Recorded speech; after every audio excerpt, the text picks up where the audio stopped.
Você aí que está me assistindo, já teve aquela sensação de quando uma banda lança um primeiro álbum que é simplesmente perfeito? Cada música no lugar certo, sem gordura, direto ao ponto. Você ouve aquilo mais uma vez pelo ano inteiro. E aí, naturalmente, vem a expectativa para o segundo. E quando chega, você ouve e pensa: ok, é bom, é muito bom, mas não é a mesma coisa. Essa é a definição exata da segunda temporada de Stranger Things. A primeira temporada ficou na memória de muita gente como um fenômeno. Ela não chegou com alarde, ela criou o alarde. Era uma história redondinha, focada, quase um grande filme de 8 horas. Tinha mistério, tinha coração, tinha uma nostalgia que não era só de referências, era atmosfera. Era o ET misturado com o Poltergeist que não sabíamos que precisávamos. Aí, em 2017, veio a segunda temporada, e com ela, o maior desafio que uma série pode enfrentar: a síndrome da sequência. Aquele peso de precisar ser maior, mais sombria, mais épica. E nessa busca por expansão, a segunda temporada é uma obra que acerta em cheio no coração, mas tropeça feio na estrutura. É uma temporada que agrada, mas que ao mesmo tempo mostrou as primeiras rachaduras no universo de Hawkins. Para quem não me conhece ainda, olá, eu sou o Gabriel, e hoje vamos falar sobre os acertos e sobre os erros da segunda temporada de Stranger Things. Então já vai deixando o like aqui no vídeo, que assim você ajuda o canal. E também se inscreva e clica no sininho para não perder nenhum vídeo. E aproveita, me segue nas minhas redes sociais. Elas vão estar passando agora na tela e também vão estar aqui na descrição. E agora sim, vamos ao vídeo.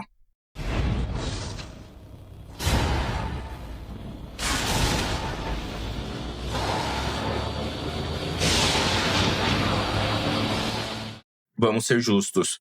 O ponto de partida é excelente. A série não ignora o que aconteceu lá na primeira temporada. Estamos um ano depois e o trauma está lá. E se a primeira temporada foi sobre encontrar o Will Byers, a segunda é sobre lidar com o que sobrou dele. E aqui, a decisão de colocar o Will no centro da narrativa foi talvez o maior acerto. Na primeira temporada, ele era o MacGuffin, um objetivo para os demais personagens. Aqui, ele é o epicentro emocional. E a série trata o transtorno de estresse pós-traumático dele de uma forma muito visual e assustadora. Aqui temos visões do mundo invertido, mas não são só flashbacks, são uma infecção. A ameaça agora não é só um monstro que te caça no escuro, é uma invasão psicológica. O devorador de mentes usando Will como um espião, uma ponte, isso é terror de primeira linha. A cena dele no campo paralisado, enquanto a sombra gigante se aproxima, é de se arrepiar. E a performance de Noah Schnapp, especialmente quando ele está possuído, que remete direto ao filme Exorcista, é assustadora. Ele carrega o peso dramático da temporada nas costas. Junto com ele, claro, temos a Joyce, e ela continua sendo a alma da série, mas agora ela não é mais a mãe louca que o mundo não entende. Ela é a protetora que sabe que o inferno é real e que fará de tudo para blindar o filho. E é aí que entra ele, o Bob Newby. É justo confessar, quando o Bob apareceu pela primeira vez, foi fácil torcer o nariz. O personagem de Sam Austin, o Mike de Goonies, e aqui a referência não é sutil, parecia bobo, ingênuo demais para aquele mundo. Ele era o cara do Radio Shack, o Bob super-herói, o alívio cômico, mas essa impressão inicial se provou errada. O Bob é uma das coisas mais inteligentes dessa temporada. Ele não é só uma referência ambulante a Goonies. Ele é a personificação da normalidade. Ele é a possibilidade de cura. E para Joyce, ele é a antítese do Hopper. O Hopper é o herói de ação quebrado, cheio de trauma e escuridão. Já o Bob é o contrário. Ele é o herói comum, funcional, gentil e que resolve problemas com lógica, como vimos na cena quando ele decifra o mapa do Will como um caça ao tesouro. E Hawkins é um lugar quebrado. E o Bob é o único personagem inteiro ali. E é por isso que ele precisava morrer. A morte do Bob é trágica, é um soco no estômago, e é o momento em que a série grita para a gente: a inocência acabou. Aquele sentimento de Goonies morreu aqui. É um sacrifício heróico que prova que a bravura não vem só de quem dá um soco em monstro, mas de quem tem um bom coração e conhecimento de Basic. A morte dele é o que cimenta o tom mais sombrio da temporada, e é um dos momentos que mais ficam com a gente, pois foi uma despedida dolorosa. Mas se o Bob foi o coração, o MVP da temporada tem nome e um cabelo impecável. Ele é o Steven Harrington. O arco do Steve é talvez o melhor exemplo de roteiro bem feito na série inteira. Na primeira temporada, ele era o babaca clichê dos anos 80, o namorado popular e idiota. Mas aqui ele é desconstruído. O rompimento com a Nancy, que vamos falar dela já já, o humaniza. Mas é a parceria dele com o Dustin que rouba a cena. Steve se torna babá do grupo, o protetor improvável. A dinâmica dele com o Dustin dando conselhos amorosos e de cabelo enquanto caça Demodogs é puro ouro. É quente, é engraçado e, acima de tudo, é humano. O Steve não muda da água para o vinho, ele amadurece, ele encontra um senso de responsabilidade que ele não sabia que tinha. E Joe Clary exala um carisma que faz essa transição ser totalmente incrível. E foi aqui que o Steve deixou de ser um personagem e virou uma lenda. Enquanto o Steve brilha, quem aparece ficar um pouco de lado é o casal que não era bem um casal lá na primeira temporada. A Nancy e o Jonathan embarcam numa subtrama própria, a justiça pela Barbie. É compreensível. O público pediu, a Barbie até virou meme, e a Nancy precisava desse fechamento.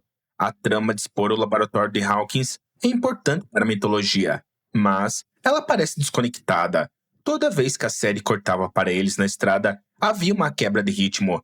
Parecia uma sidequest obrigatória, um item que os roteiristas precisavam riscar da lista. É importante para o universo? Sim, mas drena a urgência da ameaça principal que estava acontecendo com Will.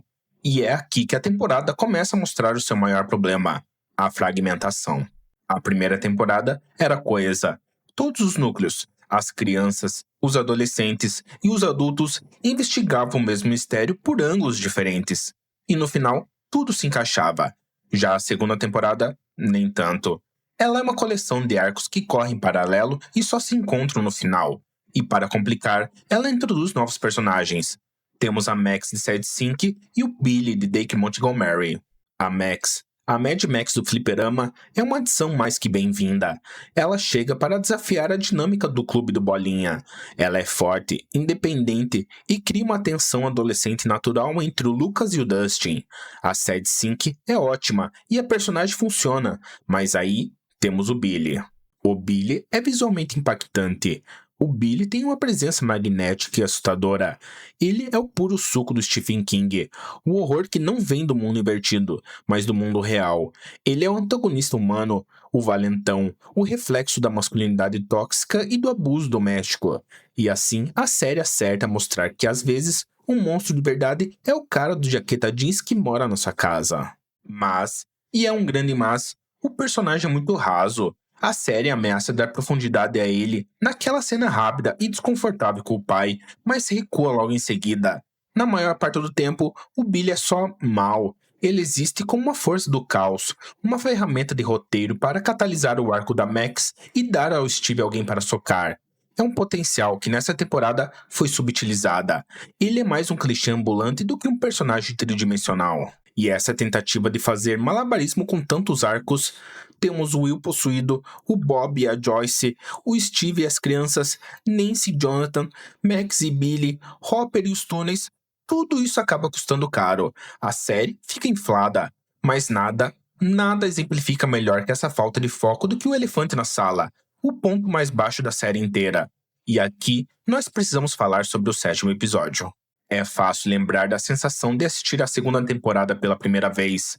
A tensão em Hawkins estava no auge. O Will estava em crise. Os Demodogs estavam cercando o laboratório. O Hopper estava preso. O que acontece a seguir? A gente vai para Chicago. O episódio 7, A Irmã Perdida, é um dos erros de julgamento narrativo mais bizarros já vistos numa série desse nível. Vamos analisar a intenção por trás dele. Ela é compreensível. A Eleven precisava da agência. Ela precisava de uma jornada própria, longe do Hopper e do Mike, para entender quem ela era. Ela precisava de um filme de origem de super-herói, onde ela encontra a irmã perdida, a Kelly, a 8, e flerta com a vingança. A ideia no papel é boa, mas a execução é um desastre. O episódio não é só ruim, e vamos deixar claro, ele é bem ruim. Ele conta com personagens que parecem saídos de uma paródia punk dos anos 80, mas o maior problema é o posicionamento. Ele interrompe drasticamente o ritmo da temporada. Ele pisa no freio no exato momento em que estávamos com o pé no acelerador. Ele quebra totalmente a imersão. Ele nos joga num núcleo totalmente novo, com personagens novos, com um tom diferente e espera que o público se importe, mas é difícil se importar. Queremos saber o que está acontecendo em Hawkins, e a sensação que fica é que alguém tinha apertado o botão errado e colocado outra série no ar. Esse episódio é a definição de filler, mas um filler com pretensões de ser um daqueles episódios que tentam lançar uma nova série. É a ambição da expansão do universo atropelando a lógica da história que estava sendo contada. Foi um tiro no pé tão grande que sozinha impede que essa temporada seja considerada ótima. E esta é facilmente a maior falha estrutural de toda a série. Tem mais uma coisa que incomoda um pouco nessa temporada: o uso da nostalgia. Na primeira, como dito, era atmosférica, era orgânica, você sentia os anos 80. Já aqui, a nostalgia vira referência. Ela é explícita demais, quase uma piscadela para a câmera. Os meninos se vestindo de caça-fantasmas é divertido. O cineasta de Goonies, genial. O Paul Reiser, de Aliens, sendo cientista do bem, que talvez não seja tão do bem, uma inversão direta do papel dele em Aliens, uma sacada inteligente. Mas às vezes, parece demais. Parece que a série está com medo de que o público não pegue as referências e começa a esfregá-las na cara. Ela corre o risco de virar uma coleção de easter eggs, em vez de uma história que se sustenta por si só. Até o monstro mudou. O Demogorgon da primeira temporada era um terror físico. Era o tubarão do filme Tubarão, o xenomorfo de Alien. Era tátil, prático e dava medo. Já aqui, o Devorador de Mentes é uma ameaça conceitual, etérea, uma sombra gigante no céu. É maior em escala? Com certeza. Mas objetivamente é menos assustador. Demodogs são na prática só demogorgons menores e menos ameaçadores. A ameaça se torna mais sobre escala do que sobre o terror. E essa frase talvez resume a segunda temporada. Tudo é maior, mas nem tudo é melhor. Tudo isso posto, vamos ao que interessa. A segunda temporada é uma temporada ruim? Não, de jeito nenhum. É uma temporada que agrada, diverte, te emociona com o Bob, faz vibrar com a redenção do Steve, traz tensão com o sofrimento do Will, o clímax com a Eleven finalmente voltando e fechando o portal é épico e catártico, o baile de inverno no final é o respiro de ternura que aqueles personagens mereciam. O problema é que é uma temporada que sofre de olho maior que barriga. Ela acerta muito nos personagens, ela dá camadas novas para quem já amávamos e nos faz importar com alguns dos novos, mas ela erra feio na estrutura. Ela é bagunçada, fragmentada e tem uma verruga gigantesca no meio chamada episódio 7. Uma analogia rápida. A segunda temporada é como reencontrar um grande amigo depois de um ano. Ele mudou, está mais espalhafatoso, talvez um pouco mais inseguro, tentando ser várias coisas ao mesmo tempo. Você ainda gosta muito dele, a essência está ali, mas você também percebe que aquele primeiro encontro mágico revela aquela conexão perfeita e simples, talvez não se repita exatamente daquele jeito. E no fim das contas, tá tudo bem. É uma continuação competente que estabelece as bases para o futuro, mas que sacrifica a elegância da estreia em nome da ambição. É um passo importante na jornada, mas que deixa claro que o raio não cairia duas vezes numa garrafa.